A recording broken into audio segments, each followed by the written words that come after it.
Oh, is that so? I may have to send Nate over to teach you a lesson in civility. I doubt that you will be so rude with your teeth not. Oh, hello, tiny heads. It appears that some of you have taken issue with our family's somewhat harsh measures in relieving certain criminals' burden of carrying on life-sustaining metabolic processes. On its surface, it may appear that our actions are overbearing and totalitarian, but I assure you that such measures are necessary to maintain polite society. One does not pander to a cancerous growth. One excises it, removes it from having the potential to inflict mortal damage. We take no pleasure in our judgments. Well, we mostly take no pleasure in our judgments. Most are quite difficult decisions. Others are quite easy, such as in the instance of those who prey upon children. Would it surprise you to know that I, myself, was once a criminal?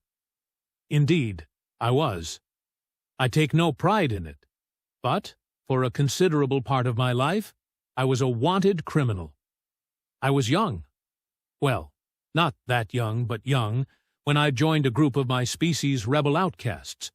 We were, most of us, anyway, idealists. We had visions of correcting the injustices in the universe without seeking the blessing of the High Council. What could they know? They were all old guys. Our ragtag fleet was not large, nor was it impressive, but we were formidable. Why? Because we possessed a shard weapon and resourceful leadership. That leader was an elder Grey. He was a figure of charismatic presence and tactical genius. Together, we engaged in many battles across the universe, in attempts to tip the balance in favor of all things right. As time passed, however, our leader changed. It may have been greed that changed him, or perhaps the lure of absolute power. But whatever the reason, he did change, and the change was evident to all. Our operations degraded to nothing more than senseless raiding and violence. A substantial number of my fellow raiders seemed to embrace our leader's new, hate-filled persona, but most of us did not. As time progressed, and our actions became less and less bearable to those of us who clearly saw the error of our ways, it became clear that something had to be done. What possessed me to think that I had to be the one to do something is beyond me. But I did do something, and that something resulted in a life of constant running and hiding across the universe, constantly looking over my shoulder. I was pursued by legitimate governments, as well as by members of my former rebel band. It is doubtful that I was the primary target of their pursuit. No, I was just another Grey, a rebel Grey, to be sure, but my pursuers did not want me so much as they desired my spacecraft and the shard weapon that was aboard that craft.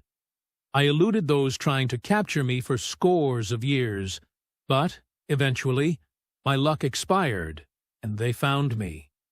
Yes, they took my life, but they never possessed my ship or the energy weapon. How did I manage to deny them that satisfaction?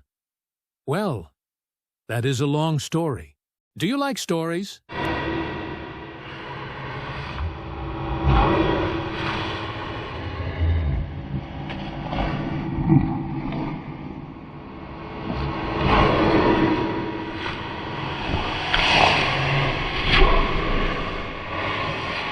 Well, parts of them, and no, I haven't read the books. Yeah, see, wait, what?